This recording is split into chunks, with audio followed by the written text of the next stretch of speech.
Torn Banner have been away for quite some time. After the meteoric success of their first game, they took a bit of a break. They went into a new type of game called Mirage Arcane Warfare, taking what they did with their initial IP Chivalry and bringing it into a more fantasy, almost Aladdin feeling magic world. Players would go up against each other in very Overwatch style matches, having unique powers and ways to play. Unfortunately, it didn't hit at all. But a couple years ago, they announced Chivalry 2. But how will it fare in today's climate, with competition bigger than ever?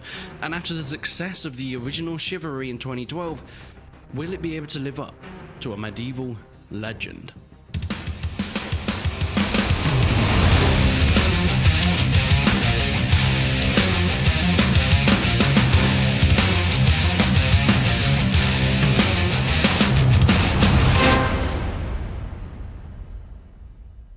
First of all, the reason I want to talk about it is because the game is actually, or supposedly, coming out this year.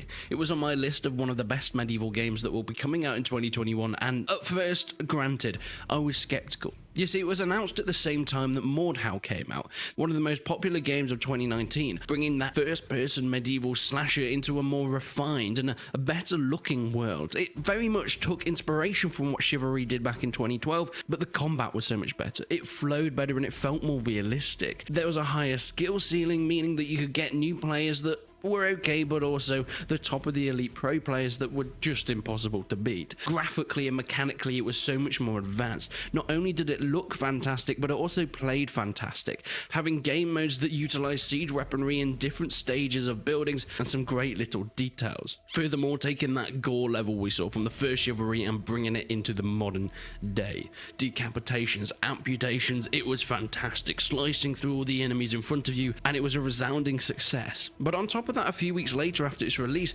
Torn Banner came back. As I mentioned, they hadn't said anything for a while on any of their games, but they came back with an announcement trailer for the second Chivalry. And at the time, me and many other people thought it was a bit suspicious. The fact that they had finally announced this new game just after the success of, well, its only real competition, it seemed a little bit fishy. And whilst that might have been the case, it was obvious that they'd been working on this thing for a while, so who knows, it may have just been a coincidence. But that aside, me and many others were not very sure. You see, we've been blessed with this very smooth and new style of combat that Mordhau brings, and Chivalry 2 just seemed to be only slightly better than its original game from 2012. It was still looking clunky. The first-person combat still wasn't anything near on the level that Mordhau was. But over the months and the last year, I've started to turn around. You see, with the more information and the more gameplay that's released, Chivalry 2 is looking promising.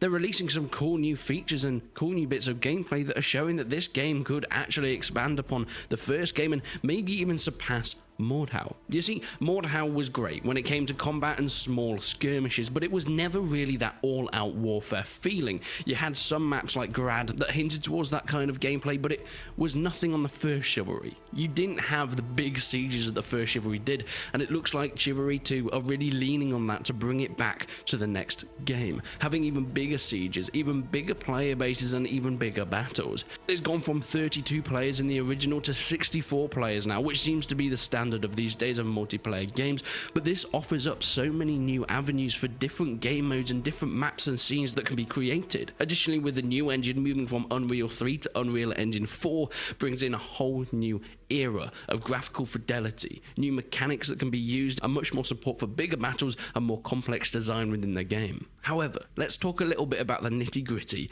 of what Chivalry 2 is doing over its original. They're hoping to implement all new combat moves, bringing that weighty type first-person combat, but expanding upon it even more, with physical animation systems and new, faster, more natural flows within the combat of the game, re-establishing that Chivalry franchise as the best melee combat system ever made. Yes, that is the claim that they are putting on their website. And to me, that just looks like a little competitive dig at games like Mount & Blade and Mordhau, who are famed for this first-person melee combat systems. Chivalry and Torn Banner Studios believe that they can bring it back, and they can not only rival but be on top once again with their own new improved systems. Whether that's true, I guess we're going to have to find out, but they seem to be so sure about it themselves. Furthermore, they're expanded on the cool, quirky, fun details that were in the original Chivalry. It wasn't all serious and bloody combat. There were some fun little things in there, and that seems to be making a return in the second one.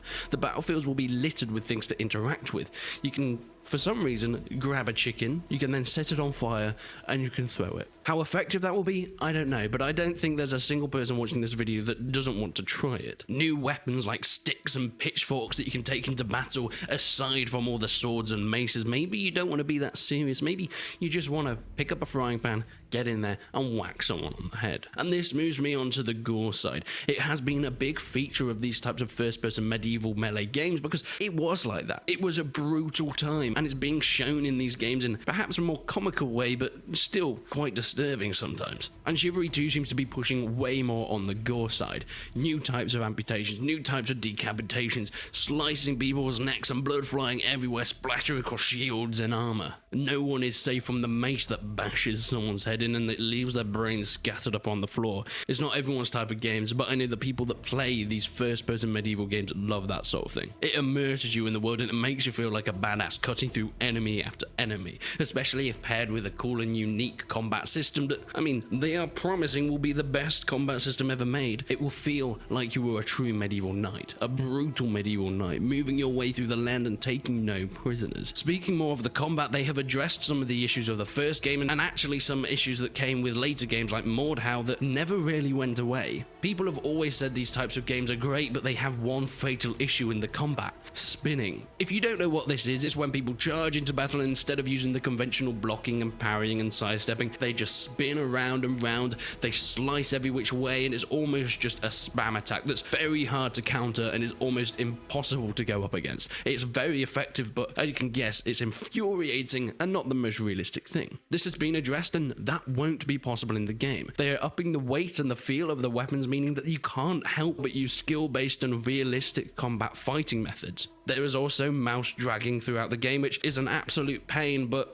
I guess it's kind of more realistic, being able to drag your mouse and change the speed of the way that you move your mouse, which will change the speed of the weapons in-game. The game is set to come out in 2021, and whilst I'm very excited about it now, and I think they have sort of won me over, but there are some doubts. I'm sure many of you watching this are very much doubting whether this game is even worth it, whether it looks different enough from the original and is actually adding in anything at all. Because granted, whilst we're seeing some cool new stuff from the gameplay, the combat still does look very similar. It looks clunky, if I'm going to be completely honest, and I think that will probably put a lot of people off. The other thing is, as the title mentions, they've got a lot to live up to. You see, when Chivalry 1 came out, there was very little in terms of medieval games. You had War of Roses, which unfortunately died a very sad death, and then you had Chivalry Medieval Warfare, which became stratospheric. And because of that, I think it put Chivalry 2 on the back foot. It doesn't matter how good Chivalry 2 is, but it will always be compared to the original. Unfortunately for most people, nostalgia is more powerful than actual fact.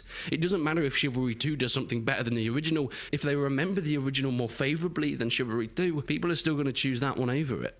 Especially with a game like Mordhau out now, showing a different approach on this first-person medieval slasher, it will always get the comparisons. And I think it's at the detriment of Chivalry 2. It could be a problem, but hopefully they've got enough in there to keep people around. But what do you think? Is Chivalry 2 going to be a success? Is it adding enough for you to make it actually worth the purchase? Or are you going to stick with Mordhau? Who knows? But please leave your comments down below and I'll make sure to get on them as soon as possible. But leave a like if you enjoyed the video, leave a dislike if you didn't. But until then, I will see you in the next one.